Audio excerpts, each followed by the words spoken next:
This is Dr. Greg Gillum, CEO of Human Fusion. Welcome to this article review on how to help your team feel the purpose of their work.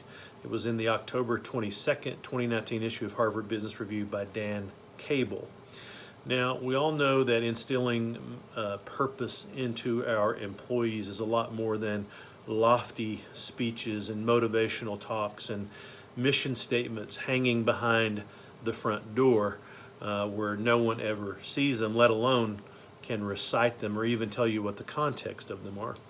So we know that mission statements and purpose statements have really been left to the strategic planners of the world, and unfortunately companies really don't use them as they should.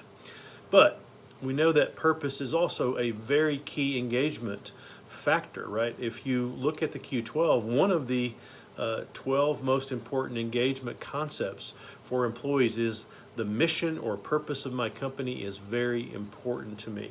So we know that, and we know from the millennial generation that purpose and finding meaning in work is very, very important. So how do you do this? Well, it turns out that purpose, if you think about it, is more like a feeling, but it's extremely hard to coach a feeling into someone else. Feelings come from shared experiences. So one thing the author recommends here is if you're trying to get your team to think about, the old adage of you're laying bricks versus building a cathedral.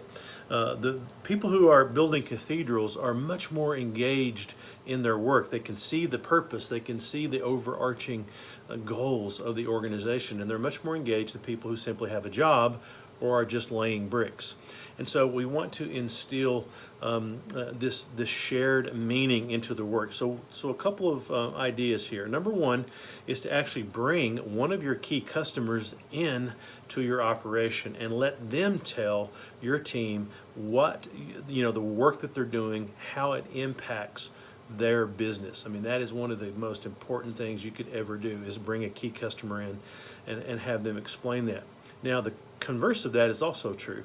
Maybe you talk to a key customer about bringing your team into the field where they can actually see, your needs or the customer needs up close and personal.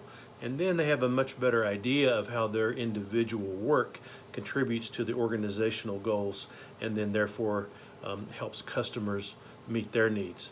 Now, the one thing that the author really stresses here, and I believe in this wholeheartedly, you've got to be authentic yourself as a manager when you're trying to do this kind of thing. So if you're preaching purpose and vision from the pulpit and you never really walk that talk, no one has ever really heard you talk about that before, it's just the fad of the week or whatever, people are going to see that as being manipulative, being disingenuous, and so you've really got to make sure that you walk your talk around this. If you do that, and then you allow your team to feel the purpose, the meaning of their work, you can take advantage of this very, very strategic tool. If you like management-related videos like this, please subscribe to Human Fusion, and we'll keep you up to date on all the latest trends that are affecting you as a manager and your management practice.